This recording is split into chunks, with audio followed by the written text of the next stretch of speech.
अधिक सकारात्मक विचार चॅनेलला सबस्क्राईब आणि शेअर करा।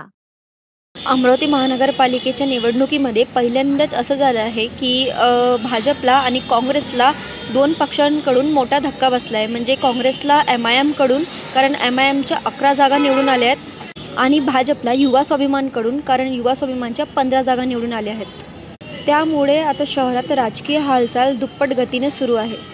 तर आपण बघूया की आता शहराचं राजकारण कोणत्या पद्धतीने जाणार आहे। नमस्कार, मी अंकिता, लोकहित न्यूजमध्ये आपलं स्वागत आहे। आपल्याला माहिती आहे की 15 जानेवारीला निवडणुकीचा निकाल लागला आहे आणि कोणाचे किती सीट्स आले आहेत हे पण आपल्याला माहिती आहे। तरी मी एकदा तुम्हाला सांगून देते की भाजपच्या 25 सीटा आल्यात, YSPचे म्हणजे युवा स्वाभिमानचे 14 सीटा आल्यात, शिवसेनेच्या 3, काँग्रेसचे 15 सीटा आल्यात, NCPचे 11 सीटा आल्यात, शिवसेना ठाकरे गटाच्या 2 सीटा आल्यात, बसपाच्या 3 सीटा आल्यात आणि MIM-च्या 11 सीटा आल्या आहेत। आता या सगळ्या समीकरणात आणि या सगळ्या राजकारणात अमरावतीत कोणाचा मेयर बसेल, कोणाचा महापौर बसणार आहे आणि त्याची युती कशी होणार आहे आणि त्याचं समीकरण कसं जोडणार आहे, तर हे सगळ्यात जास्त चर्चेचा विषय सध्या शहरात बनलेला आहे। तर आपण सगळ्यांनी बघितलं की किती सीटा आल्यात आणि अमरावती शहरात काय सध्याची स्थिती आहे। तर आता कोणाजवळच एक म्हणजे बहुमत नाहीये, न काँग्रेस जवळ आहे, न BJP जवळ आहे। तर आता बहुमतासाठी कोणासोबत कोण युती करणार आहे हे सगळ्यात याची धावपळ सध्या शहरात सुरू आहे। म्हणजे आता पहा तुम्ही की BJP जर आले, BJPची 25 सीटा आहेत, BJP सोबत जर शिवसेना आली त्याचे 3 सीटा आणि YSPच्या 11 सीटा, असे 43 सीटा झाल्यात आणि त्याच्यानंतर अजून त्यांना 3 सीटाची गरज असते। म्हणजे तर आपण सगळ्यांनी आता बघितलं कोणाला किती सीटा आल्यात, कोणाकडेच बहुमत नाहीये, त्याच्यामुळे सगळे पक्ष युतीसाठी धावपळ करत आहे।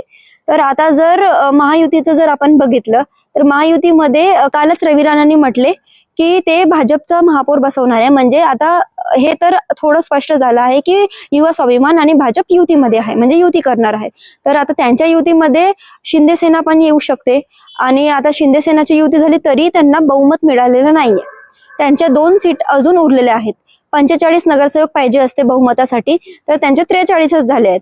आता दुसरीकडे जर आपण आता यामध्ये सगळ्यात मोठी गोष्ट हे आहे की राष्ट्रवादी काँग्रेसला 11 जागा मिळाल्या आहेत। जर राष्ट्रवादी काँग्रेस महायुती म्हणजे भाजप सोबत जर गेली तर भाजपचं पूर्ण बहुमत मिळते, भाजपला पूर्ण बहुमत मिळून जाणार आहे। आणि जर राष्ट्रवादी काँग्रेसनी फैसला केला की त्यांना काँग्रेस सोबत जायचं आहे तर मग काँग्रेसला पूर्ण बहुमत मिळणार आहे। तर की आपण बघितलं BJP आणि काँग्रेस दोघांजवळ बहुमत नाहीये।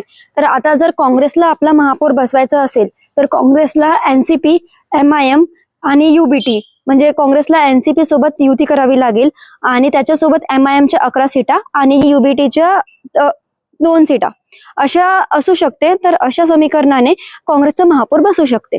परंतु आता हे निर्णायक ठरणार आहे की NCP काय निर्णय घेते, ती भाजप सोबत जाणार की काँग्रेस सोबत जाणार। कारण NCP आणि YSP म्हणजे राष्ट्रवादी काँग्रेस आणि युवा स्वाभिमान हे पक्ष एकमेकांना युतीमध्ये डावलण्याचा प्रयत्न करतात। म्हणजे NCP आणि YSPचे चांगले रिलेशन नाही आहेत त्याच्यामुळे आता हे बघण्यालायक असणार आहे की NCP काय ठरवते, NCP कोणासोबत जाते आणि कोणाचा महापौर बसणार आहे। तर जसं की आपण आता सगळ्यांनी बघितलं आहे की NCPचा निर्णायक ठरणार आहे की ती कोणाकडे जाते। परंतु याच्या विपरीत अजून एक गोष्ट आहे की युवा स्वाभिमान आणि भाजपची युती तर आहेच, ते कालच स्पष्ट झालेली आहे।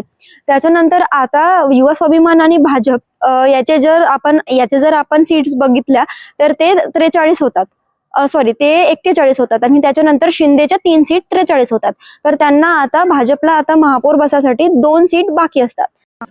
आणि दुसरीकडे काँग्रेस, NCP, MIM, वंचित आणि BSP आणि UBT या सगळ्यांचाही आपण जर सीट कन्क्लूड केले म्हणजे काँग्रेसचे 15, NCPचे 11, UBTचे 2, BSPचे 3 आणि MIMचे 11 आणि वंचितचा 1 असाही कन्क्लूड केला तरीही आपल्या म्हणजे काँग्रेसच्या ज्या सीट आहेत त्या 44च होतात, 45 होत नाही.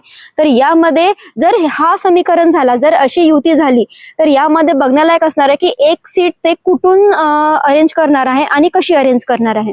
आणि दुसरी ठिकाणी जर भाजपचं जसं समीकरण बसला YSP आणि भाजप सोबत, तर त्यांना बसपाला इन्क्लूड करावं लागेल किंवा NCP ला इन्क्लूड करावं लागेल, त्याच्यानंतरच भाजपचा महापौर बसू शकते.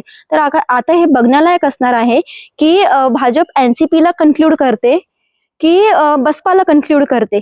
कारण NCP आणि बसपा हेच दोन पक्ष जे आहेत ते त्यांचे निर्णय निर्णायक ठरणार आहे आणि तेच असं म्हणू शकतो की आपण किंग मेकर ठरू शकतात.